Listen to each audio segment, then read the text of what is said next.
What industry do you want to see fold and never come back? Robocalls can F off for good. Yeah, it's been pretty peaceful since COVID. I guess the ones operating them are also at home. The robocalls have stopped for me, but I am suddenly getting spam robo texts.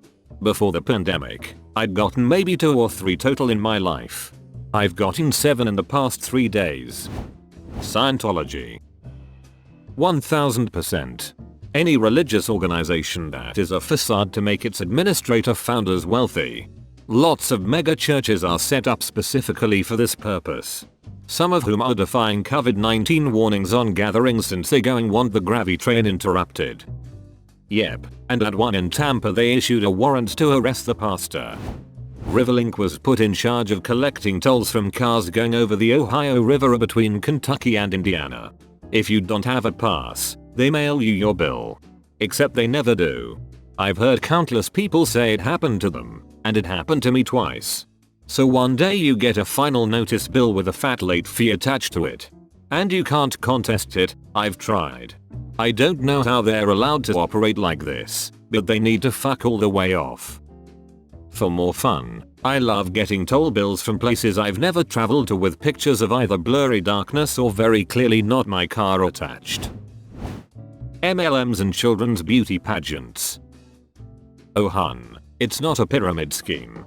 Come join us all at Pharaoh Tomb Incorporated. Every business that thinks it's okay to clog my mailbox with useless mail, unless it's a government or legal document, either let me handle it online or fuck off. Timeshares. I recently went to a timeshare presentation and got some free plane tickets and some smaller gifts. The sales pitch is done well. They throw so many numbers at you that as long as you're not actually doing the math it can all sound very tempting. The saddest part of the entire thing was how clear it was that the person doing the pitch was foolish enough to buy into the program and was likely working off his debt to the company. The thing is super predatory. They offer financing for a 3-year package that would take more than a decade to pay off. They moved everything to a point system so in theory you can vacation anywhere.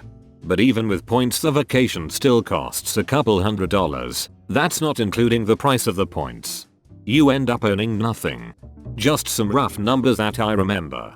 $16,000 a year for $32,000. There were multiple plans, offering various amounts of points. $700 a year maintenance fee. $209 for a vacation after apply points. Financing was $2,350 down and $250 a month 15% interest rate. Predatory lending. I'll add that the outrageous lending to 18-year-old students with no financial history, no financial education, poor financial choices and university majors, etc. is an example of predatory lending.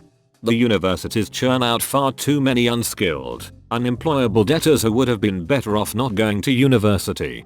It should be very worrying that, in the US, student loan debt cannot be discharged through declaring bankruptcy. Edit. People who have just months before finally gotten the legal authority to make all of their own financial decisions and sign their own legally binding contracts. Easiest solution to this problem would be to get the government out of the student loan business. If the government isn't backing the loans, then private lenders are going to actually have to consider if the student is worth lending money to. More often, they'll require a co-signer, which means someone else is going to be financially invested in the education, and therefore be highly motivated to ensure the student receives a proper education.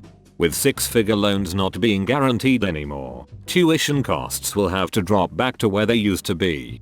Sure, a few prominent universities will still cost $40,000 a year, but most of the state schools will revert back to costing less than $5,000 a year in tuition, something that can easily be paid for by the student working while in school.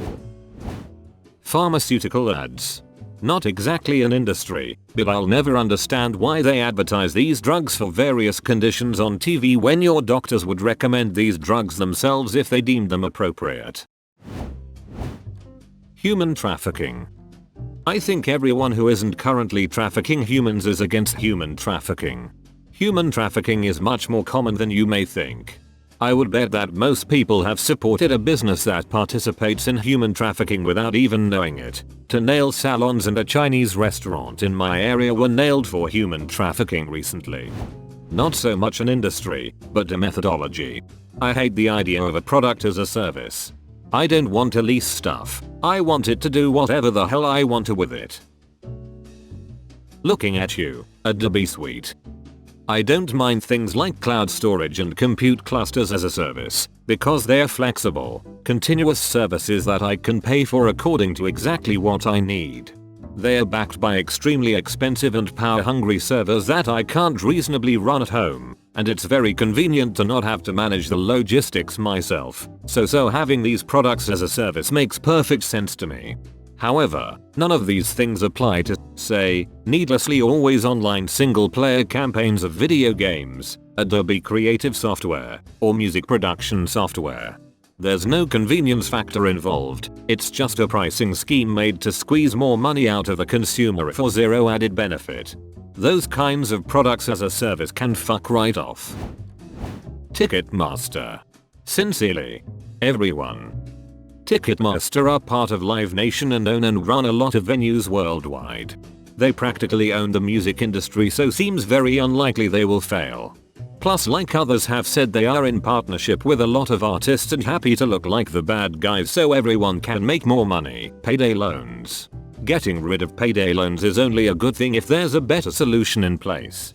Yes, they are horrible and predatory, and they're meeting a real need that no one else is willing to meet.